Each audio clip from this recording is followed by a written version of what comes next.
Hello guys, welcome to my YouTube channel. কেমন আছো তোমরা? এখন আমরা কথা বলবো হচ্ছে তিনটে আপকামিং ইন্ডিয়ান কাজের ট্রেলার নিয়ে। ইয়েস, একটা হচ্ছে ম্যাডাক ফিল্মসের ব্যানারে আসছে আপকামিং সিনেমা, যেটার নাম হচ্ছে আমাদের ভুলচুক মাপ, স্টারিং রাজকুমার রাও, ওয়ামিকা গাব্বি। ফিল্মটা 9 মে রিলিজ হবে, পরের মাসের 9 তারিখে। এই ফিল্মটার অফিসিয়াল ট্রেলার রিলিজ হয়ে গেছে। সেই ট্রেলারটা আমি দেখেছি, বাট লাইভ রিয়াকশন দিতে পারিনি, কারণ আমি যে ফোনটায় লাইভ রিয়াকশন দিই সেই ফোনটা আমার খারাপ হয়ে গেছে, তাই জন্য এখন সেই লাইভ রিয়াকশন বন্ধ আছে। অনেকগুলোরই ট্রেলারের আমি লাইভ রিয়াকশন দিইনি, রেড 2 এর দিইনি, এই ভুলচুক মাপের দিইনি, তারপরে লগ আউট বলে একটা সিনেমা এসছে, সেই যেটা বাবলি খান আছে, সেই সিনেমার ট্রেলার রিয়াকশনও দেওয়া হয়নি। তো সেই ফোনটা যখন আসবে তারপর রিয়াকশন দেবো। নেক্সট আমরা যেটা কথা বলবো সেটা হচ্ছে লগ আউট সিনেমার ট্রেলারটা নিয়ে, যেটা G5 রিলিজ হবে 18 এপ্রিল, মানে আর কিছুদিন পরে। এই ফিল্মটাতে লিড চরিত্রে হচ্ছে বাবলি খান, ইরফান খানের ছেলে। তো এই ট্রেলারটিও দেখলাম। তারপরে লাস্ট যেটা কথা বলবো সেটা হচ্ছে অ্যামাজন প্রাইমে নতুন রিলিজ হবে, মানে কিছুদিন পরে রিলিজ হবে সিনেমা, যেটার নাম হচ্ছে খপ বলে, যেটা একটা হরর ফিল্ম। তো এই ফিল্মটারও ট্রেলার আমি দেখলাম। বেসিক্যালি এই তিনটে কাজ নিয়ে কথা হবে। চলো ভিডিওটা শুরু করা যাক। সবথেকে প্রথম যদি ভুলচুক মাফের ট্রেলার নিয়ে কথা বলিনি, তো রাজকুমার রাও, অমিকা গাব্বি, তাদের দুজনকে আমরা লিড চরিত্রে এই ফিল্মটা দেখতে পেতে চলেছি।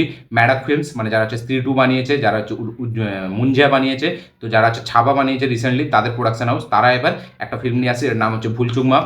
এই ফিল্মের কনসেপ্টটা হলো যে রাজকুমার রাও, তার বিয়ে ঠিক হয়ে গেছে, যে একজনকে ভালোবাসতো, এবং তাদের সব কিছু বিয়ে টিয়ে সব একদম পুরো ফিক্সড। এবার বিয়ে হবে, তো গায়ে হলুদের দিন সে গায়ে হলুদ করছে, এবং রাতে যখন ঘুমাচ্ছে তারপরে সকালে উঠে দেখছে যে আবার গায়ে হলুদ হচ্ছে, আবার পরের দিন যখন ঘুমাচ্ছে আবার দেখছে গায়ে হলুদ হচ্ছে।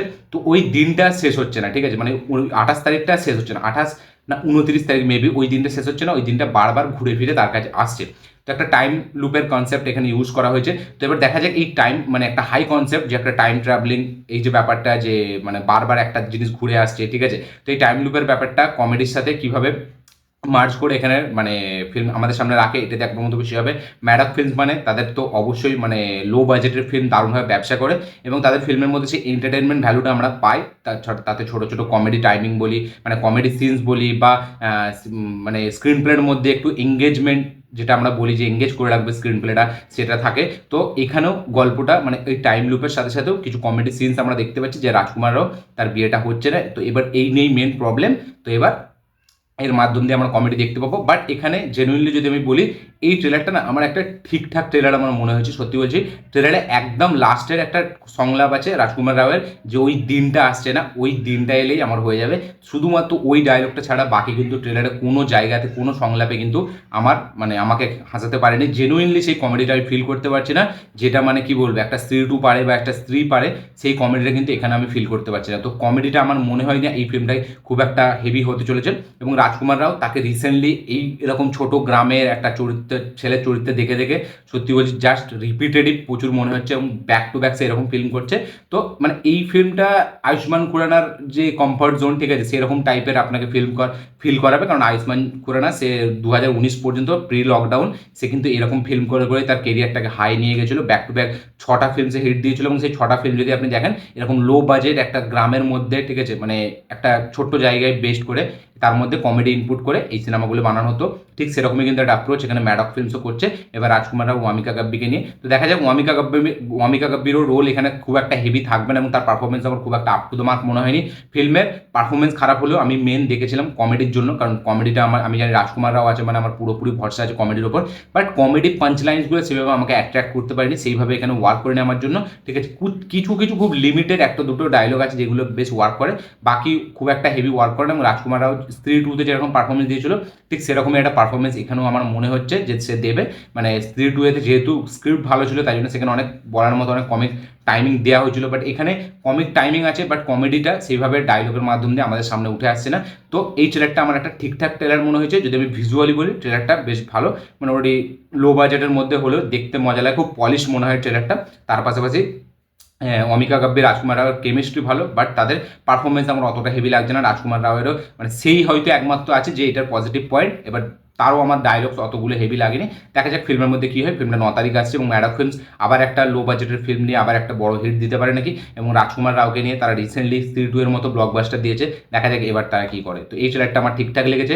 আপনাদের কি রিয়াকশন ভুলচুক মাপের ট্রেলার নিয়ে অবশ্যই কমেন্টে লিখে জানাবেন। যারা যারা এখনো দেখেননি তারা কি অবশ্যই চেক আউট করুন। যারা অলরেডি দেখে নিয়েছেন তারা কমেন্ট করবেন আপনাদের কি রিয়াকশন, কি মতামত, কি বক্তব্য এই ট্রেলারটা নিয়ে।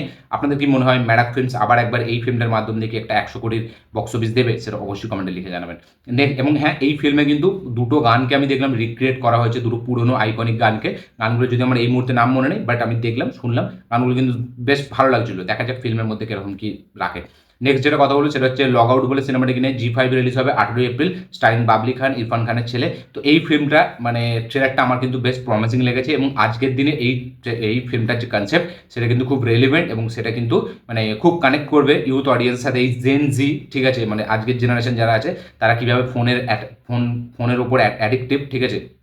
তো সেটাই এখানে দেখাচ্ছে যে একটা ফোন অ্যাডিক্টেড ছেলে সে কীভাবে মানে সবসময় ফোনের পিছনে পড়ে থাকে, বিশাল লেভেলে অ্যাডিক্টেড সে ফোনটাকে নিয়ে, মানে ফোনের অ্যাডিকশন তার বিশাল আছে। এবার তার একটা স্বপ্ন আছে যে সে 10 মিলিয়ন ফলোয়ার হবে, মানে সে কিছু মানে একটা অ্যাচিভ করবে, এইটা তার মনে হয়, ঠিক আছে, 10 মিলিয়ন ফলোয়ার হলে। তো ফাইনালি সে 10 মিলিয়ন ফলোয়ার সে কিন্তু পেয়ে যাচ্ছে, বাট তারপরে কিন্তু তার ফোনটা কোনোভাবে হ্যাক হয়ে যাচ্ছে। এবার হ্যাক হয়ে যাওয়ার পর তার বিশাল লেভেলে তার মানে প্রবলেম ক্রিয়েট হচ্ছে, এবং মানে সে দেখতে পাচ্ছে লাইভ তার ফোনকে কেউ ইউজ করছে, হ্যাক করছে, তার মানে নোটসে যা যা লেখা আছে, তার এটিএমের পিন বা ব্যাংকের পাসবই, মানে আমাদের কোড ফোড, মানে অনেক কিছু যেগুলো আমাদের পার্সোনাল জিনিস, ঠিক আছে, যেগুলো আমরা ফোনে লিখে রাখি, সেইগুলো অন্য লোকের কাছে অ্যাক্সেস তারা পেয়ে যাচ্ছে।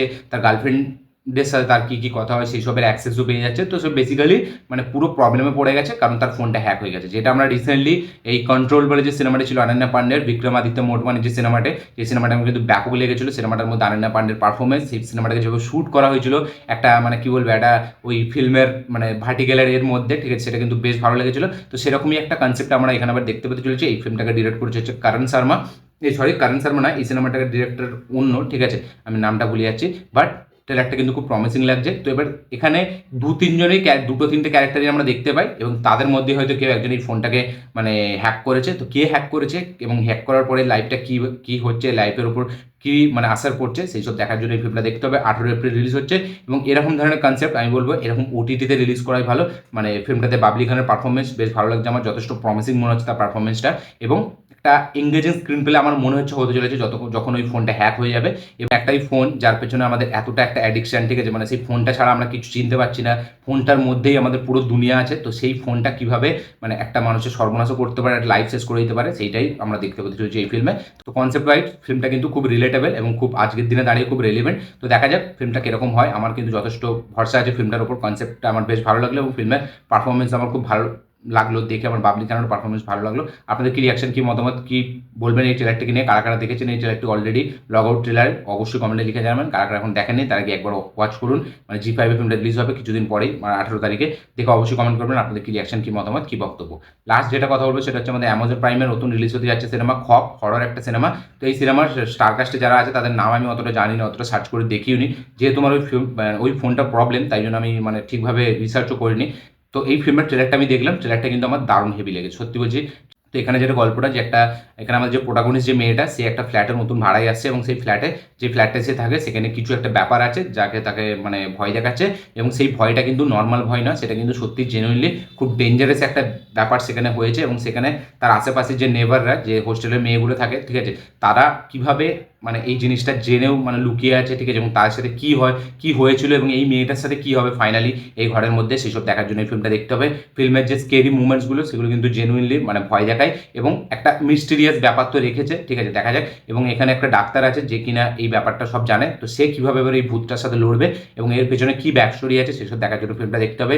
ফিল্মের প্রত্যেকটা সিনকে যেভাবে স্টেজ করেছে সেটা জেনুইনলি ভয় দেখায়, হরর এলিমেন্টস কিন্তু ভালো আছে, এবং স্কেরি মুভমেন্টস কিন্তু জাম্প স্কেয়ার কিন্তু দেয়, এবং ফিল্মটা কিন্তু যথেষ্ট পারফরমেন্স ওয়াইজও কিন্তু বেশ ভালো লেগেছে আমার। তো আমি দেখার জন্য বেশ এক্সাইটেড।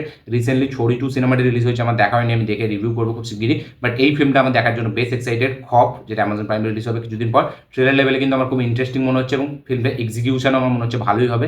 দেখা যাক কী হয়। এই ট্রেলারটি আপনারা কারা দেখেছেন অবশ্যই কমেন্টে লিখে জানাবেন আপনাদের কি রিয়াকশন, কি মতামত, কি বক্তব্য এই ট্রেলারটি নিয়ে। কারা কারা আছেন যারা এখনো ট্রেলারটি দেখেননি তারা অবশ্যই একবার চেক আউট করুন, আপনাদের বেশ ভালো লাগবে। বেশ হরর এলিমেন্টসটা দারুণভাবে এখানে রাখা হয়েছে।